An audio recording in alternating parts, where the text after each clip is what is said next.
Be me, 28, graphic designer, living in Portland with my cat and my Subaru, and zero regrets about either. Sunday brunch with the usual group at Rosie's, this place that does good coffee and has a patio. Me, Jake, David, Jake's girlfriend Emma, and Zoe. Zoe's been coming around more lately, recently single again, always has some story about her latest dating app disaster. Today's episode, some guy from Hinge who took her to a brewery.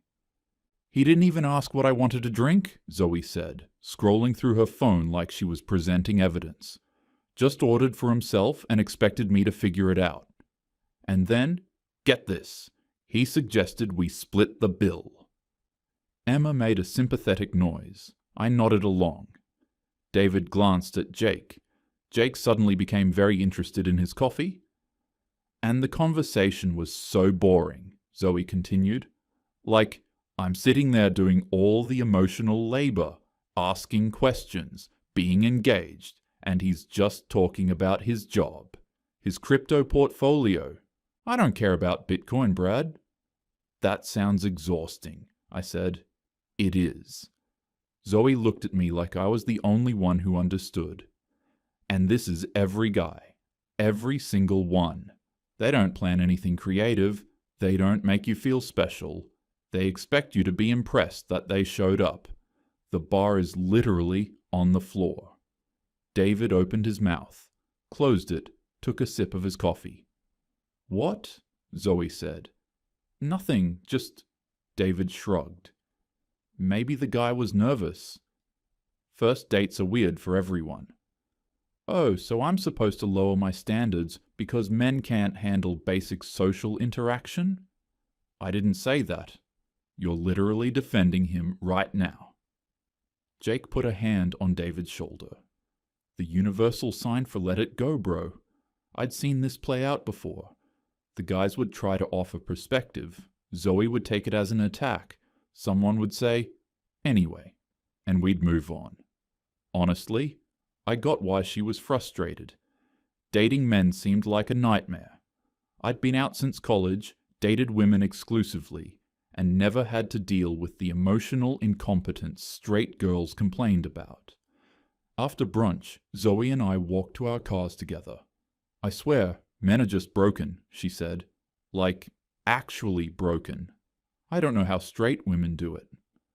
Have you ever thought about not dating men? I said it casually, but I'd been thinking it for weeks. She laughed.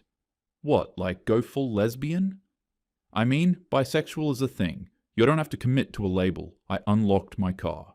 I'm just saying, women actually put in effort. We communicate. We're not emotionally stunted. Zoe stopped walking.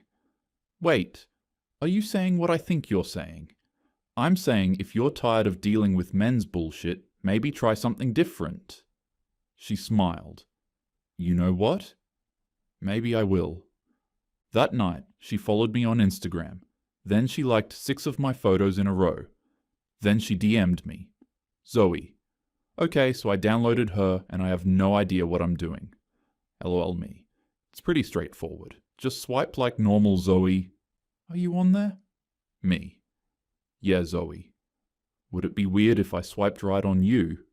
I stared at my phone, told myself this was a good idea. She was cute, fun when she wasn't ranting, and she deserved someone who'd actually appreciate her. I'd be good to her. I'd show her what dating someone considerate actually looked like. Me. Only if you don't match me back 3 dots. Then, Zoe. Too late. We matched. Started texting. She was funny over text, self-deprecating in that performative way where you're fishing for reassurance, but it's still charming. She sent me selfies. I sent some back. By Tuesday, I'd asked her to get drinks that Friday. Zoe. OMG, yes. Somewhere cute, though. I want good lighting for photos. I told myself that was fine. Everyone likes a photogenic spot. I told Jake about it Wednesday over lunch. He looked at me like I'd just announced I was joining a pyramid scheme. Dude, he said, you sure that's a good idea? Why wouldn't it be?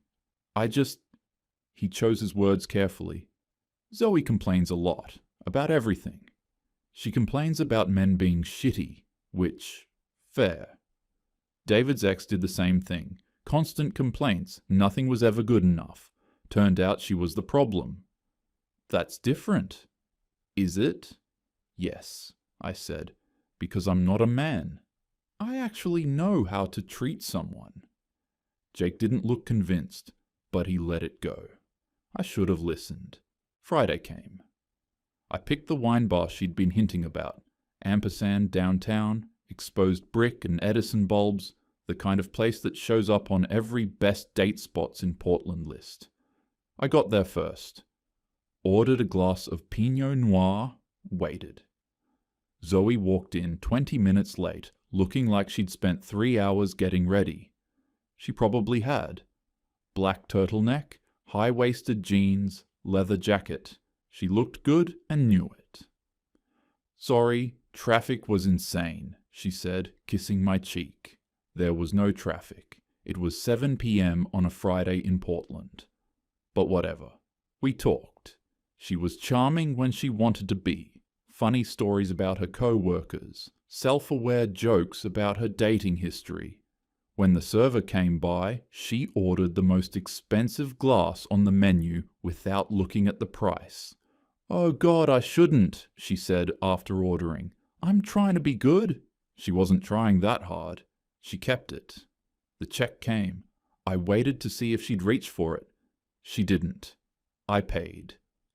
$87 for 2 glasses of wine and an appetizer we barely touched because she was trying to be good. "Thank you," she said, smiling. This was really nice. It was fine. First date, I'd asked her out. It made sense. Second date was the following Sunday. She'd texted me Tuesday night. "Zoe, have you been to the Botanical Gardens? I've been dying to go, Zoe. They have this brunch spot that's supposed to be so aesthetic." I looked it up. $32 French toast. $16 cold brew. Reservation required. I booked it. Sunday morning, I picked her up. She spent the car ride scrolling Instagram, occasionally showing me photos of outfits she was considering buying. The botanical gardens were nice. Spring blooms, winding paths, decent weather. But Zoe spent more time angling for photos than actually looking at anything. "Can you take one of me here?" She handed me her phone. "Make sure you get the flower in the background." I took 6 photos. She looked at each one, frowning. "The lighting's weird." "Let's try over there." We tried over there. And over there. And over there. By the time we sat down for brunch, I'd taken maybe 30 photos. She ordered the $32 French toast, the $16 cold brew, and a side of fruit she didn't touch. She took 3 bites of the toast, spent 5 minutes arranging it for the perfect angle, posted it to Instagram, then pushed the plate away. "This place is cute," she said, scrolling through the post's early likes. "But honestly, not as aesthetic as I hoped. My ex took me to this place in Seattle that had better vibes." "Your ex," I said. "Yeah. I mean, he was terrible, but he knew how to pick restaurants." The check came. $84. She didn't reach for it. I paid again. In the car, I did the math. 2 dates, $171. I told myself it wasn't about the money. It was about, I don't know, being generous, showing effort. But a small knot formed in my stomach. Third date, concert. She'd mentioned wanting to see this indie band, so I bought tickets. $150 each. She showed up 20 minutes late. "Sorry, I couldn't find parking." We were at a venue with a parking garage. The seats weren't close enough for her. "I can barely see. Do you think we could have gotten closer?" "These were the best available when I bought them." "When did you buy them?" 2 weeks ago." "Oh." Pause. "You know what would have made tonight perfect? If we'd gotten VIP. My ex-boyfriend got VIP once." I felt something cold settle in my chest. "Your ex seems to come up a lot." "I'm just saying." She pulled out her phone. I'm not comparing you or anything. I'm just sharing my experiences. Halfway through the set, she said she was tired and wanted to leave. We left. In the car, she scrolled Instagram. I drove in silence. "You're quiet," she said. "Just tired." "Are you mad at me?" "No." "You seem mad." I wasn't mad. I was something else. Something I didn't want to name yet. Week 3. We were official now, apparently. Zoe had posted a photo of us on Instagram. Me, mostly cropped out, her outfit in focus. Caption: "My person white heart." I was flattered until I watched her refresh the post every 5 minutes. "Why isn't this getting more engagement?" she muttered. "Maybe people are just busy." Emma's posts always get more likes. She looked at me. "You should post about me too." "I don't really post much." "You could start." That night, she sent me a photo she'd taken of us. "You should post this one." I look really good in it. I posted it. She commented immediately. Then, in my DMs, "Can you tag me in the caption too, and maybe use a better filter?" The complaints started small. At a coffee shop. "You always order boring drinks. Can't you be more adventurous?" At a bookstore. "Why do you dress so practical? You'd look better in something more stylish." After I suggested a free hiking date. "I'm not really an outdoorsy person. Can we do something else?" She posted in the friend group chat. "Some people really show their true colors." I asked what that was about. She said nothing. The farmer's market was David's idea. Double date, him and his girlfriend Sarah, me and Zoe. Low key, easy, free. Zoe hated it immediately. "This is so random," she whispered. "Why are we here?" "It's nice." Fresh air, local vendors. "It's boring." I ended up talking to Sarah about work. She's a UX designer. We had stuff in common. 10 minutes of normal conversation about freelancing and client nightmares. Zoe went cold. On the drive home, she stared out the window. "You okay?" I asked. "You seemed really into Sarah." "What?" "You were talking to her for like forever." "Should I be worried?" "We were talking about work." "Sarah's dating David." "I'm dating you." "I just think it's interesting that you paid more attention to her than to me." "I didn't..." Forget it. She didn't forget it. That night. "Zoe, do you even want to be with me?" Me. "Of course I do, Zoe. Doesn't feel like it." Me. "I'm sorry if I made you feel that way." Zoe. "You always do this." Me. "Do what?" Zoe. "Make me feel crazy for having feelings." I stared at my phone, read the messages again, tried to figure out what I'd done wrong. I couldn't. I brought up the money thing a week later. Gently. We were at my apartment, sitting on the couch, halfway through a bottle of wine I'd paid for. "Hey, so, I've been thinking, maybe we could split costs sometimes? Or take turns paying?" Her face went neutral. "Split costs." "Yeah. I mean, I don't mind treating you, but it's been a few weeks and..." "So you're keeping score?" "What?" "No, You're literally keeping score right now. That's so transactional." She set down her wine glass. "Wow. I'm not keeping score. I'm just saying maybe we could be more balanced." "Balanced. Right." She laughed, but it wasn't a real laugh. "So what? You want me to Venmo you for dinner? Should I pay you back for the concert too?" "That's not what I'm saying." "Then what are you saying, Caroline?" "I'm saying relationships are supposed to be mutual.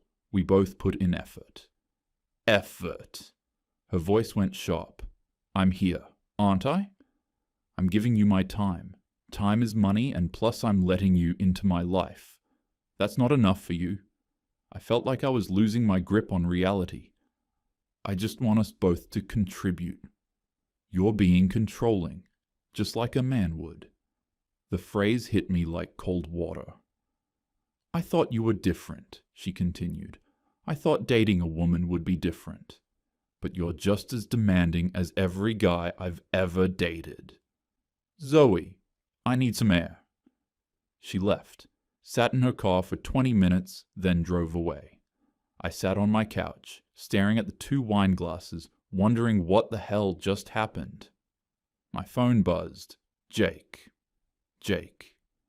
Dude, Sarah just told me Zoe's posting in the group chat about you. I checked. Zoe had messaged everyone except me.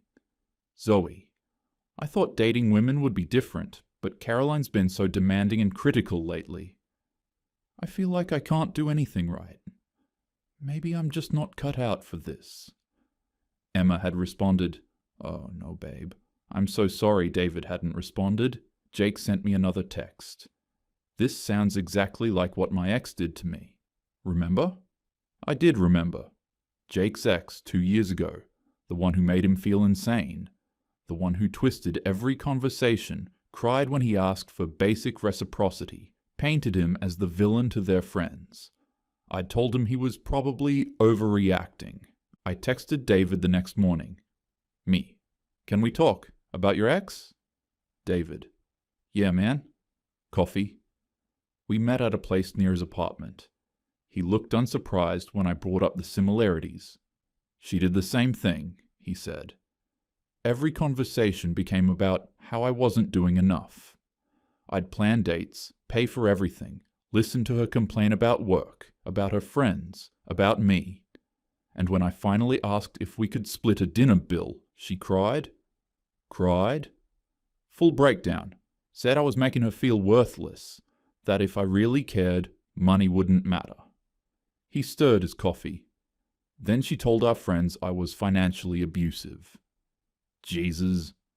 Yeah. And the worst part? I started believing her. Like maybe I was the problem. Maybe I was being cheap or selfish or... He stopped. Some people are just like that, Caroline. Gender doesn't matter. They'll take everything and convince you it's your fault for noticing. I pulled up my Venmo history that night. 6 weeks of dating. Zoe, $850.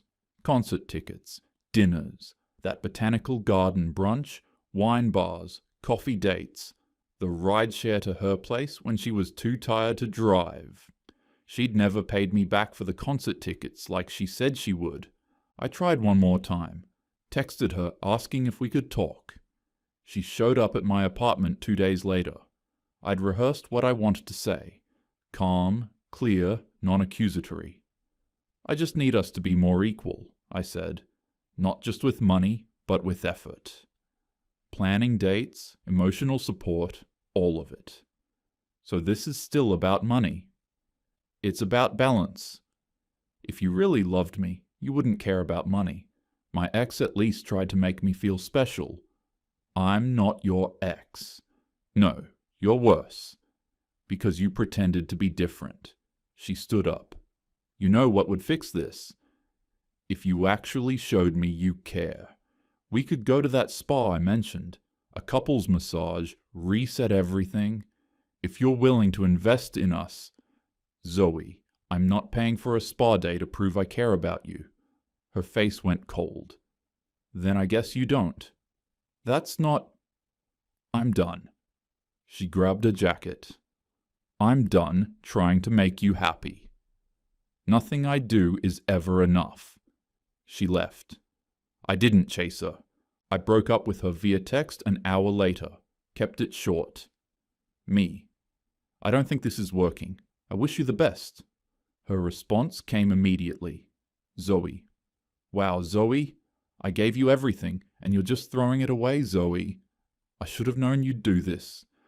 Zoe, hope you're happy. I turned off my phone. A week later, Emma sent me a screenshot. Zoe had posted in the friend group chat. Zoe, so I'm back on the apps, LOL?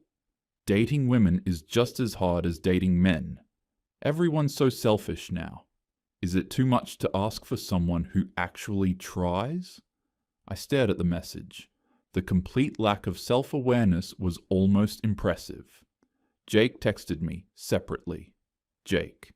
She's already posting someone new on IGBTW, I checked. He was right. 10 days after our breakup, new girl. Caption. Finally someone who appreciates me. I met Jake and David for coffee the following weekend. Sarah came too. I'm sorry, I said. I didn't believe you guys. I thought you were exaggerating, or just, I don't know, being men about it. What does that even mean? David said, but he was smiling a little. I don't know. I had this idea that women were just better at relationships, more emotionally intelligent, that the problem was always guys not trying hard enough. And now? Jake asked. Now I think some people are just exhausting to date. Period. Sarah nodded. I had a friend like Zoe in college. She'd complain about every person she dated. Men, women, didn't matter. Always their fault, never hers. Eventually, we all realized she was the common denominator. I should have seen it, I said. You wanted to help her, Jake said. That's not a bad thing. You just learned the hard way that some people don't want help. They want validation. David raised his coffee cup. Welcome to the club, dude. That night, Zoe posted a long Instagram story. I almost didn't click it. Wish I hadn't. Can we talk about how men have completely ruined dating culture? It started. They've conditioned women to accept the bare minimum, to think splitting bills is normal, to believe asking for effort is too much, and now even queer spaces are infected with this transactional capitalist mentality. This is literally the patriarchy at work. Men taught us that love should be earned instead of freely given. They set the bar so low that now everyone thinks basic generosity is unreasonable. We need to deprogram this. I deserve softness. I deserve effort. I deserve someone who doesn't keep score. And I won't apologize for having standards. No, I read it 3 times. Part of me wanted to be angry, but another part, the part that had spent years in feminist circles, nodding along to posts exactly like this, kind of got it? Like, she wasn't entirely wrong. Men had set the bar low. The patriarchy did condition people to see love as transactional, but also, I'd just spent 6 weeks being drained. I met Jake and David for coffee the following weekend. I still don't get it, I said. Is it really this difficult for men to please women? They both looked at me. I mean, you guys are always complaining about how hard dating is, but women literally just want effort, basic respect, someone who plans things and doesn't make everything about themselves. We do that, David said quietly. Do you though? Jake set down his coffee. Caroline, you just went through the exact same thing we did, with the exact same person. Yeah, but I stopped. That's different. How? Because I tried to find the words. Because Zoe's been hurt by men. She's got defenses up. You can't blame her for having standards after years of dealing with guys who don't try. So when she does it, it's trauma, David said. When we complain about the same behavior, we're just whining. That's not what It is, though. Jake wasn't angry, just tired. You dated her for 6 weeks and barely survived. I dealt with the same thing for 8 months. Marcus had his ex for a year. We told you. You didn't believe us. I wanted to argue. Wanted to explain that there were structural reasons why women had higher standards, why they needed partners to prove themselves, why the bar being low was men's fault in the first place. But I just felt exhausted. Maybe you're exaggerating, I said finally. Like Zoe was a lot, but that can't be every woman. David and Jake exchanged a look. Sure, Jake said. Not every woman. Most of my exes were great, I added. Normal, reasonable. Right. I just think men need to understand that women have been conditioned to expect less, so when we ask for basic effort, it's not entitlement. It's deprogramming. Neither of them responded. I finished my coffee. changed the subject. We talked about work, about Emma's new job, about normal things. But the conversation sat weird in my stomach. I'm more careful now about who I date, but I still think Zoe had a point about the patriarchy. Maybe she just expressed it badly. Maybe the problem really is that men taught everyone to be transactional. I don't know. Jake and David are probably exaggerating anyway. Dating can't actually be that hard for them. Can it?